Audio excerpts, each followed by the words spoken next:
indigenous people feel very connected to the earth, very connected to the trees, very connected to the things around them, to the river, to the mountain. For them, everything has a spirit, and because it has a spirit, then you can speak to it, you can interact with it. Alma de Mujer is a very special place. It's a community-based organization that came about as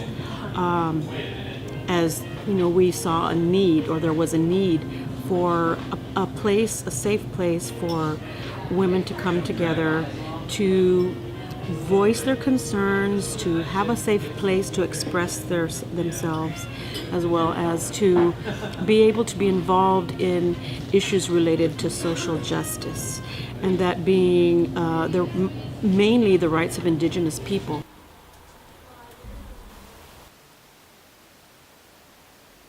It was established in a direct result and response to a lot of the political and cultural and environmental issues going on in East Austin and in the communities. And so it was in the 70s when Alma was founded. When Marcia moved into Austin, she definitely brought the voice of the indigenous peoples into the community. I was very, very impressed with the work that Marcia Gomez did. I remember that she brought together some of the most beautiful elders from all four directions.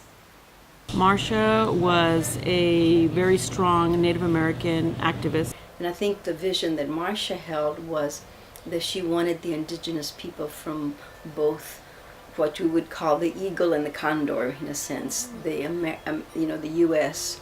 with the South, voices of the women, to come together.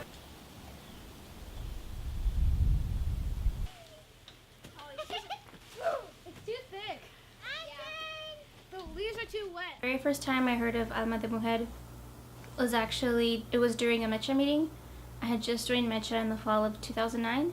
It's a Chicano activist group on campus, and so I was learning more about what they were doing, and during the meetings they were talking about planning for a retreat, and that they were going to have it at a location called Alma de Mujer.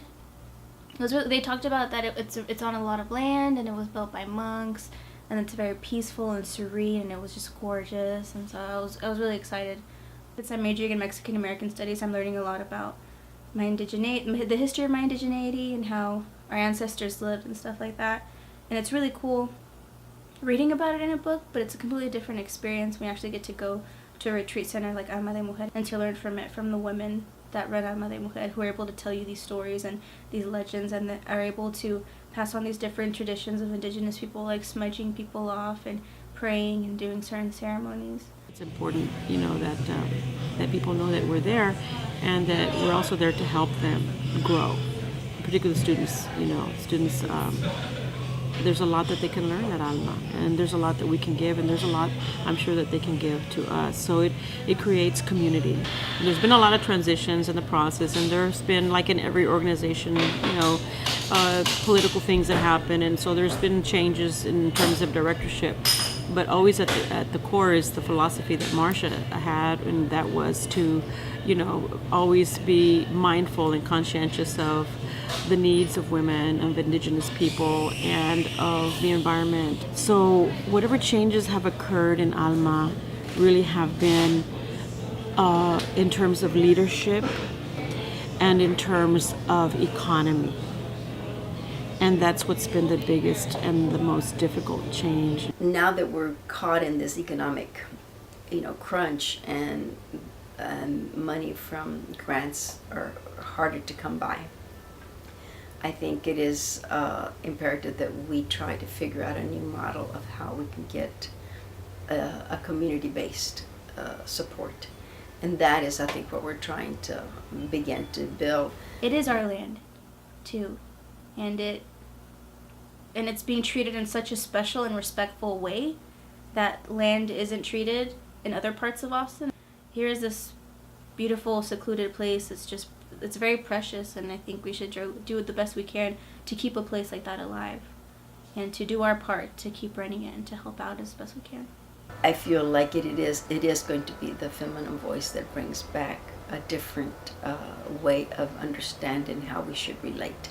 So, Alma de Mujer, even though it's a very tiny organization, is very important.